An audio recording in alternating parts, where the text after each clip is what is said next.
136 सीटें कांग्रेस की।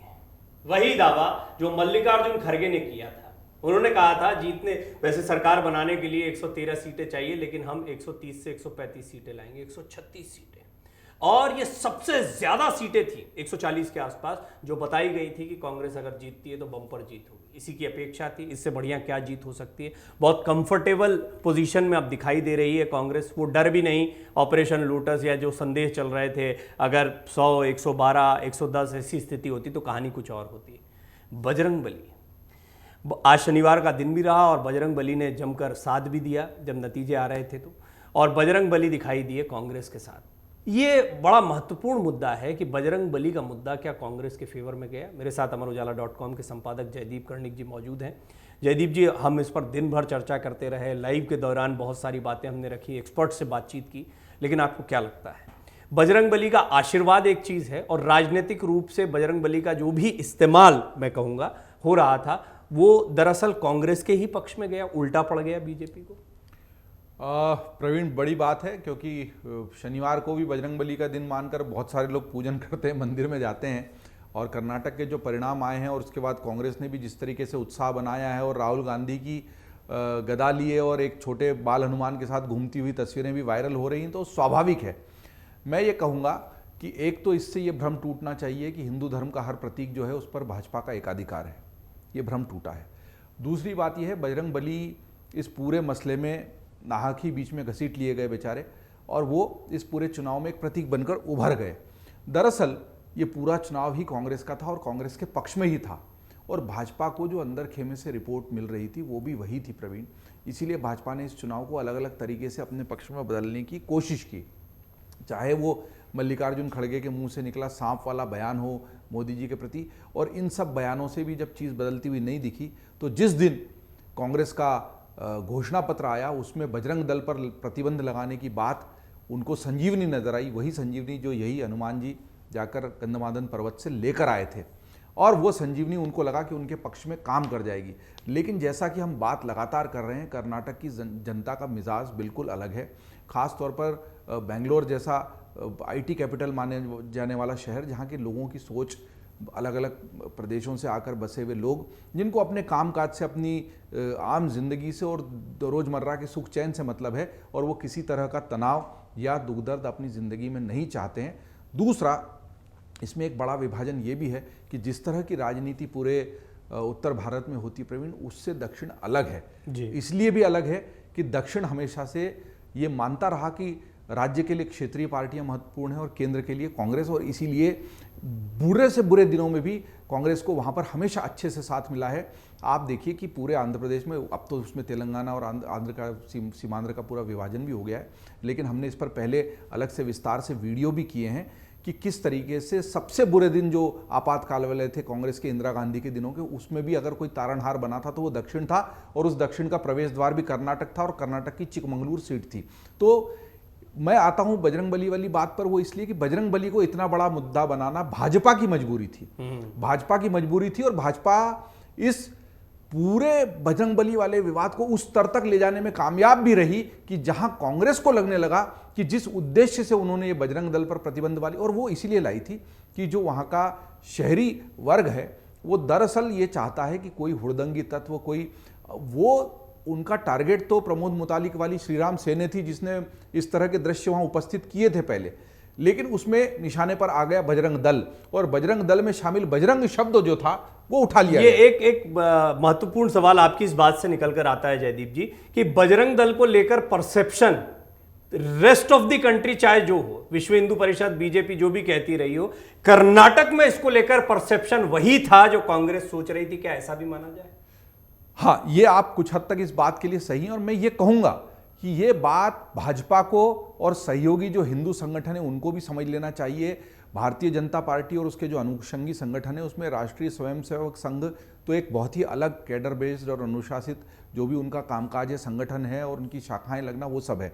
लेकिन विहिप और बजरंग दल और इससे जुड़े हुए छोटे छोटे अन्य जो संगठन खड़े हो जाते हैं, इसमें सबसे बड़ी दिक्कत कहाँ है प्रवीण, मैं आपको बताता हूँ।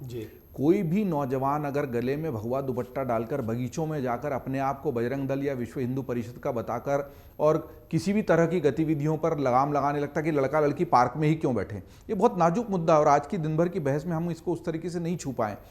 तो उनकी वो भगवाधारियों की जो छवि है ना, वो ये बन जाती है कि ये जो भी है ये बजरंग दल या व्हीप के लोगों को ना दरअसल जिस संस्था से वो जुड़े हैं उसका नाम ध्यान नहीं आता और वो किसी भी संस्था से नहीं जुड़े हैं, वो भटके हुए हुड़दंगी युवा हैं जो दरअसल इस तरह का हिंदुत्व, जो आक्रामक हिंदुत्व अब सतह पर आ रहा है और कहीं ना कहीं भाजपा के कुछ नेताओं ने उसको प्रश्रय भी दिया है, वो अब भाजपा की गले की हड्डी भी बन रहा है।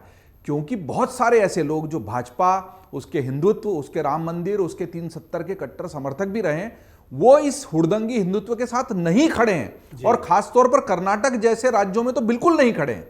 तो जो छवि ये युवा पार्क में दुपट्टे डालकर अपने आप को इस तरह के दलों का समर्थक बताने वाला बनकर इस तरह की हरकतें करते हैं, वो एक प्रतीकात्मक दृश्य बन जाता है। शहरी लोग जो इस तरह के दृश्यों का समर्थन नहीं करते, उनके जहन में उस जहन में बसी हुई तस्वीर का सही उपयोग कांग्रेस ने किया है। उनका तीर निशाने पर लगा, मैं ये कहूंगा उनका तीर निशाने पर लगता हुआ देखकर ही बजरंग दल को बजरंग बली में परिवर्तित कर दिया था भाजपा की प्रचार समिति ने। लेकिन हाँ, और उस हद तक वो कामयाब भी इसलिए रहे कि इस रणनीति की असफलता से डरते हुए और बैकफुट पर जाते हुए कांग्रेस ने भी खूब बजरंग बली के मंदिर की, कहीं ऐसा नहीं हो कि लोग मिसरीड कर लें। उनका टारगेट, उनका लक्ष्य वो छवि थी जो गले में दुपट्टा डालकर खुद को हिंदुत्व। पर जयदीप जी उल्टा नहीं पड़ गया, क्योंकि अब देखिए आप जाकू मंदिर में जाकर प्रियंका ने जिस तरीके से पूजा अर्चना की, हनुमान जी की भक्ति करते शिव कुमार दिखाई दिए, इससे बहुत स्पष्ट हो गया कि कांग्रेस अब ये नैरेटिव रख रही है कि इन्होंने बजरंग बली को अलग तरीके से पेश किया, लेकिन नहीं, दांव उल्टा नहीं पड़ा, लेकिन वो डिफेंसिव कुछ समय के लिए बजरंग बली का आशीर्वाद हमें मिला और अब मुझे लगता है आने वाले दिनों में भी इस इमेज को बुलाया जाएगा। देखिए, भाजपा के आक्रामक प्रचार का जो डर था और उसकी वजह से जो कुछ भी उन्होंने मंदिर जाने की रणनीति अपनाई, वो भी आखिर को उनके लिए फायदेमंद साबित हुई। मैं बात यहां से शुरू कर रहा था कि ये 3 महीने से ही कर्नाटक में हवा थी, ये जीता हुआ मैच था कांग्रेस का। ये हमने भी माना है, हमने जितने भी शोज किए हैं खबरों के या बुलेटिन किए हैं, खबरों के खिलाड़ी किया हो या जो भी किया हो, उसमें हमने सबने ये माना था कि ये कांग्रेस का जीता हुआ मैच है और उनकी कोई बेवकूफ़ी उनको हरा सकती है। और इसलिए वो अपने सेल्फ गोल से इतने डरे हुए थे कि उनको लग रहा था यार कहीं ये वही वाला सेल्फ गोल तो नहीं है, और ये डर भाजपा ने उनके मन में बिठाने में प्रचार के, लेकिन उसके डैमेज कंट्रोल के लिए भी जो कुछ कांग्रेस ने किया उसका अंततोगत्वा उनको लाभ ही मिला। ये 136 सीटें बयान कर रही हैं चीख चीख कर। अब एक बड़ा सवाल, क्या बजरंग दल बैन होगा? क्योंकि ये तो वादा कर दिया है। हालांकि उस पर जगदीश शेट्टार कहते दिखाई दिए थे कि ये राज्य सरकार के हाथ में नहीं होता। फिर आपने देखा बातचीत में विनोद जी ने गोवा वाला उदाहरण रख दिया कि राज्य सरकारें चाहें तो कर सकती, अपने यहां तो कम से कम कर ही सकती हैं। लेकिन अब ये बजरंग दल को बैन करना एक वादे की तरह भी हो गया। ये आप एक बहुत महत्वपूर्ण सवाल पर आ गए हैं, क्योंकि अब ये कांग्रेस के गले की फांस है। आप याद कीजिए कि मध्य प्रदेश की कांग्रेस की कमलनाथ की सरकार, जिसमें किसानों के कर्जे माफ 100 दिन में करने की बात राहुल गांधी ने की थी, और वो कैसे फांस बनी और किस तरीके से वो कर्जे माफ हुए, और उस पर भी सवाल उठे कि केवल आपने छोटे वाले कर्जे माफ कर दिए, बड़े वाले नहीं किए। ऐसी उन्होंने कहा था 100 दिन बाद मैं खुद राहुल गांधी यहां आकर उन कर्जों, क्योंकि उस वक्त किसान समस्या बहुत बड़ी समस्या थी। मंदसौर में गोलीकांड हो गया था, किसान मारे गए थे और किसानों का आक्रोश शिवराज सिंह चौहान के खिलाफ था, और कहीं ना कहीं वो जिम्मेदार भी रहा जो बहुमत से पहले इतने बड़े गढ़ में, जो भाजपा का सशक्त गढ़ था मध्य प्रदेश, उसमें अगर भगवा नहीं लहरा पाया था तो उसमें दूध सड़कों पर बह रहा था, दूध सब्जियां फेंकी गई, किसानों द्वारा आंदोलन खड़ा किया गया भाई पूरा, और उसको भांपते हुए वो 100 दिन में कर्जे माफ करने की बात की गई और 100 दिन बाद आना पड़ा था ना उनको कुछ ना कुछ करके घुमा फिर। अब इन्होंने जो, वहीं से मैं बात यहां जोड़ता हूं कि विश्व हिंदू परिषद पर, बजरंग दल पर माफ कीजिएगा, बजरंग दल पर प्रतिबंध लगाने की जो बात की है, वो अगर ये लगा देते हैं तो भी फंस सकते हैं, नहीं लगाएंगे तो पक्का ही फंसेंगे। और इन्होंने तो ये कहा है कि सरकार आते ही ये गारंटी बोला था इसको, हाँ, कि गारंटी है तो करना पड़ेगा। हाँ, प्रवीण, करना पड़ेगा, करेंगे, लेकिन उसकी जो प्रतिक्रिया होगी वो क्या होगी, कैसे इसको पूरे समूचे हिंदुत्व, और क्या होता है ना, ये प्रतिबंध वो लगाना चाह रहे हैं गले में भगवा डालकर हिंदुत्व के उस प्रतीक का दुरुपयोग करने वाले गुंडे युवा, मैं उनको गुंडागर्दी कहूंगा, वो साफ तौर की गुंडागर्दी है। देश का कानून, देश का संविधान आपको कोई इजाजत नहीं देता कि आप तय करें कि समाज में कौन कैसे बैठे, किसके साथ बैठे, किसके साथ।